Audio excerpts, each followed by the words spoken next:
Namaskar. Welcome to another episode of Editorial. I want to talk to you about a loan that Sunny Deol had taken from Bank of Baroda and couldn't repay it back. But that's not my story. Through that story, I want to talk to you about our insolvency and bankruptcy code, our haircuts that the bank gives to lenders. I want to talk about suicide cases that happened because the lender couldn't pay back the borrower money. And I want to talk to you about Oxfam report once again. So a lot of things, but all of these are connected. Let's talk about that. Let's get right into the show. So actor Sunny Deol had taken a loan of 56 crores from Bank of Baroda, which he couldn't pay back. He has not paid back, according to Bank of Baroda, he has not paid back since December 26th, which is last year, December 26th. So the bank had put up the bungalow, his bungalow, which he possibly must have given as mortgage or collateral. They put up the bungalow for e-auction. Now, mind you, Sunny Deol not paid 56 crores and the bungalow was put up for e-auction by Bank of Baroda. Sunny Deol is a Bharatiya Janata Party MP, Baba. So, his bungalow being put up for e-auction? Cut, cancel. Bank of Baroda said, no. In fact, Bank of Baroda had a corrigendum issued, that is an error or correction issued, and comes a day after Bank of Baroda issued the e-auction notice saying that the sale notice in respect to Mr. Ajay Singh Deol, that is Mr. Sunny Deol, stands withdrawn due to technical reason. Bank of Baroda said, sorry, mistake. I am taking back my e-auction notice and all that. Aisa koi notice nahi hai. Now, in so many years, maybe I am wrong, but in so many years, I have not heard or seen bank put up e-auction for a man's bungalow, a man's residence, and then say, mistake ho gaya, cancel, I am taking it back. I have not seen that happen before. And if a Bank of Baroda like bank can do it so easily, make mistakes by auctioning some people's house, do you think that they are a bank that is even capable of banking in India? I mean, is that how frivolously they send notices to people? Now, they have to decide. Either there are pressures that made them withdraw the case, could be, I am not saying there is, could be, and they said there is a technical mistake, which they do not say what technical mistake. Technical mistake could be my computer printed wrong name. Technical mistake could be my computer person didn't know how to punch names. Technical mistake should be it was supposed to be some other Deol and it became this Deol. That could be technical mistake. Technical mistake would be that, somebody else's loan has been given in his name and his loan has been given in somebody else's name. Technical mistake could be anything. And this technical mistake happened, and it is not that one fine morning they say, अच्छा उसको notice भेजने का क्या भेजो, ऐसा नहीं होता है. There is a process that happens. Technical mistake happened, the bank went through the entire process of e-auctioning, and then they say, oops, technical mistake. Now you decide whether it's a technical mistake or not technical mistake. Anyway, that is not my topic of debate. Sunny Deol's 56 crores is not the topic of my debate. The topic of my debate is, would this treatment be given to a common man?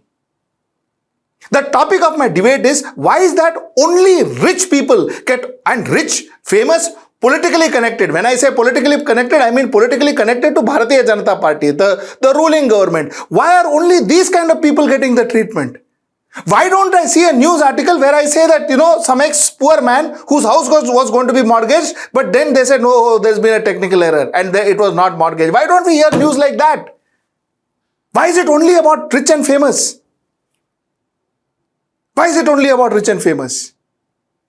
Now, the point is, let me give you some few figures like we usually do.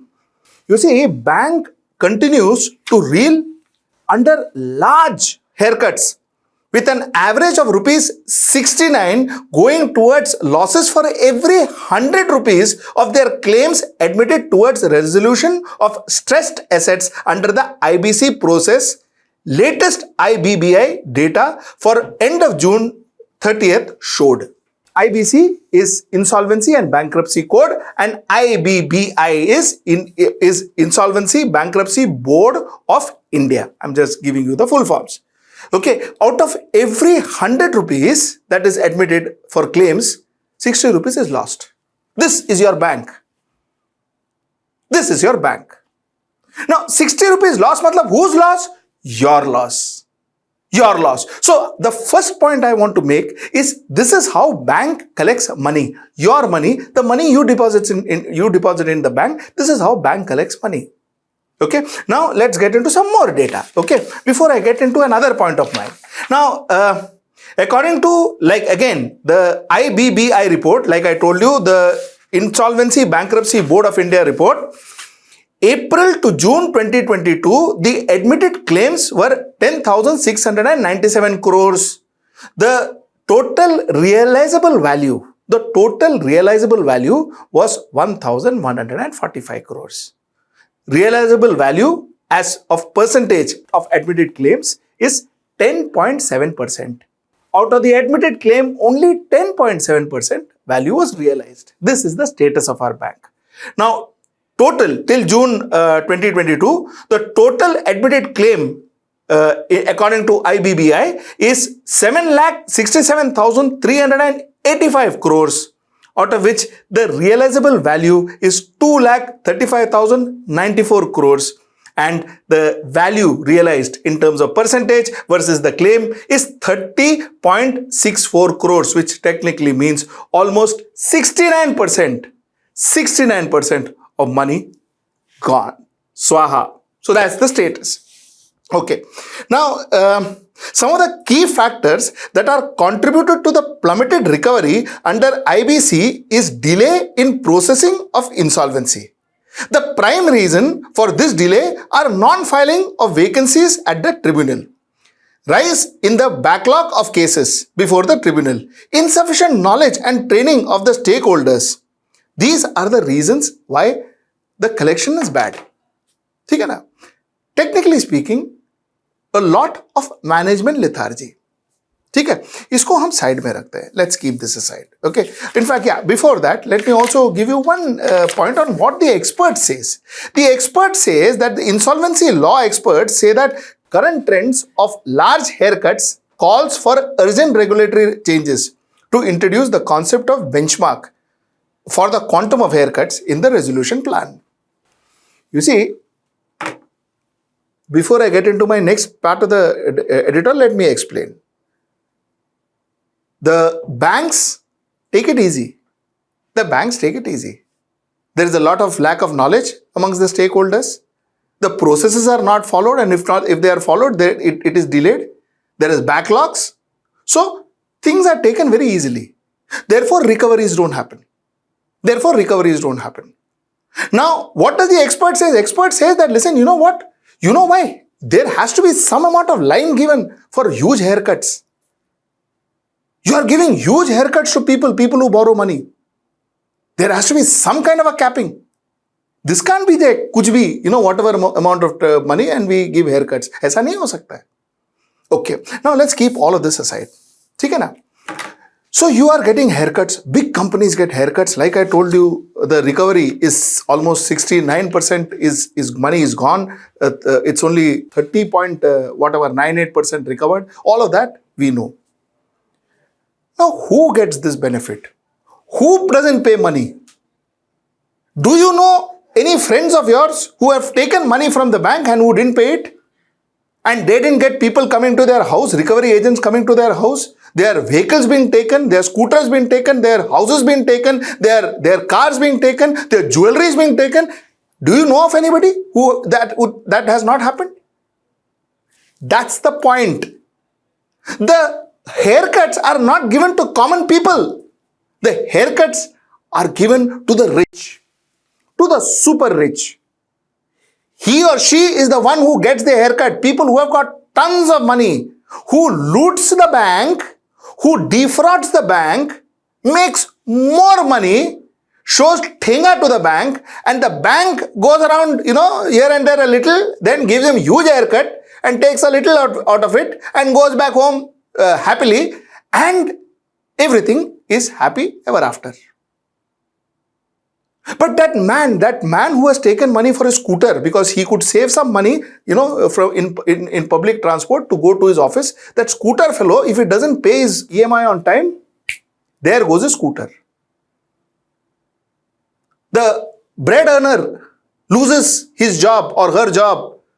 She couldn't pay EMI, there goes her house. Bread earner. You see, I had done a program where a single woman, a woman who had lost her husband, one night she was panicking because she was called by these collection agents, and they said that hum police bhejenge aapke ghar pe. We will send police to your house. You are going to be arrested right now or pay right now. This was right plong in middle of the COVID.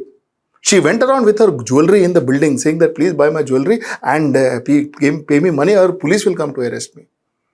It was all a fraud. I had called up that number in front of you all. I had called up that number. I did an editorial also on that. I had called up that number. I categorically proved that they were all frauds. I had done that show. That show is there in the channel. You can watch it. Okay, I'll give you some more stories. A lawyer in Girgaon was harassed and threatened by loan recovery agents for more than 4 months after the neighbor put her number on loan documents without her authorization. She didn't take loan. She was just given, she was a witness, and that lawyer was threatened. Okay, a debt-stricken couple died by suicide. The story is of 2023, July 3rd. A debt-stricken couple allegedly died by suicide after being harassed by loan recovery agents of microfinance companies at Anlajodi village in Kanas police limits. This happened on, like I told you, on 3rd of July. I'll tell you some more stories. A 47-year-old man allegedly died by suicide in Sector 7 after being harassed by 3 loan recovery agents, police said. People die. A common man commits suicide. An 18-year-old student allegedly ended her life by hanging herself from the ceiling fan in her house in Nandigama in Andhra Pradesh because she was upset over her family's financial situation and alleged harassment by loan recovery agents over non-payment of dues by her father. These are stories. This is what happens to common Indians. This is what happens to common Indians. This is what happens to Sunny Deol and rich Indians. This is the thing that I wanted to show you. This is the difference that I wanted to show you. This is why I say a common Indian is children of a lesser God. A common Indian is children of a lesser God, is a child of a lesser God. For the simple reason that a common Indian doesn't pay recovery agents, police, law, judge, everybody. And rich man doesn't pay, he gets haircut. He gets haircut. Or he settles down in London. क्या फर्क पड़ता है? क्या फर्क पड़ता है? Okay, I've proven two things to you. One is the fact that how a rich can get away by taking money, not paying, कुछ नहीं होता है. How the rich gets away and haircuts and all. I have shown you that. I have said how poor commit suicide because they couldn't pay loan. Now let me tell you the third factor. That's the Oxfam factor. Now let's come to Oxfam. Richest 1% of India owns more than 40% of nation's wealth, says Oxfam report. 1% of India earns 40% of wealth in India. Okay.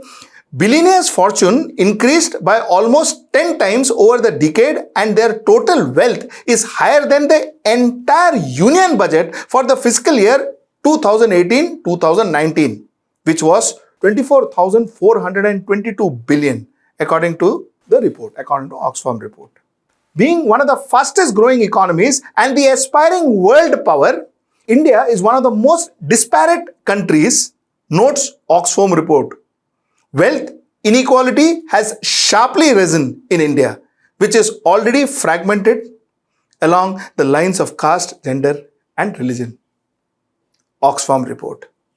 The report notes that the richest have been able to accumulate surplus wealth while millions of poor continue to struggle for minimum wages.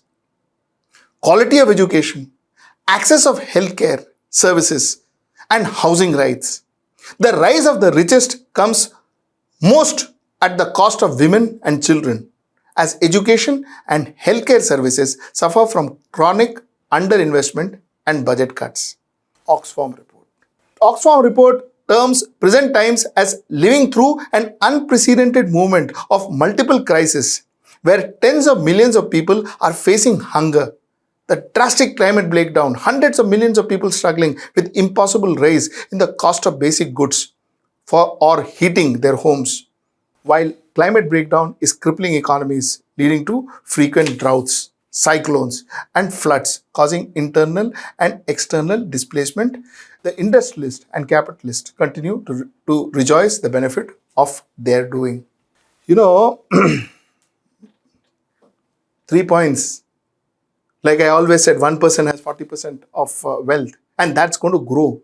Secondly, I spoke to you about all this 5 trillion economy, all of this. It's not going to help the common man. It is not helping the common man. There is huge disparity between the rich and the poor.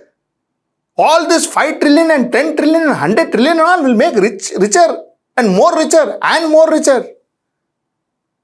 The poor will still try and find it difficult to have their 2 square meals. Climate change, environmental change, all these affects the poor. Though much of it is created by the rich, but it affects the poor. It doesn't matter to the rich. The rich is still happy making a lot of money. The rich, like I told you, gets haircut, gets that cut, gets this cut, gets all the facilities. A poor, he doesn't even get his Manrega wages. He doesn't even get his Manrega wages. And that's what I'm questioning about. I am not bothered about Sunny Deol or whatever money he took and he gave back, or he may give back also. He's now a rich man. But the point is, what I'm trying to take that as a case in point, to just put a case in front of you. That how a rich can get away.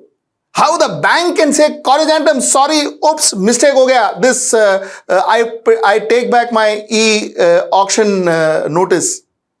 But a poor commits suicide.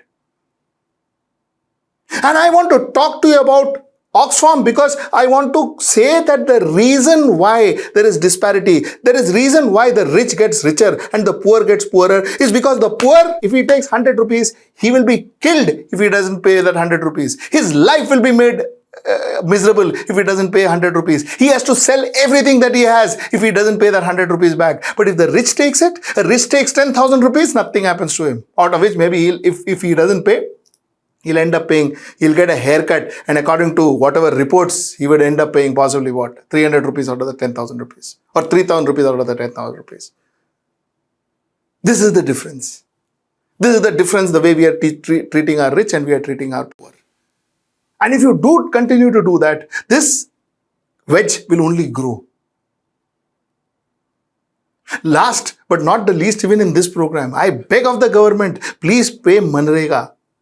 Please pay Manrega, because that is the only social security that a rural poor has. The only social security that a rural poor has. Don't take that away. Don't take that away.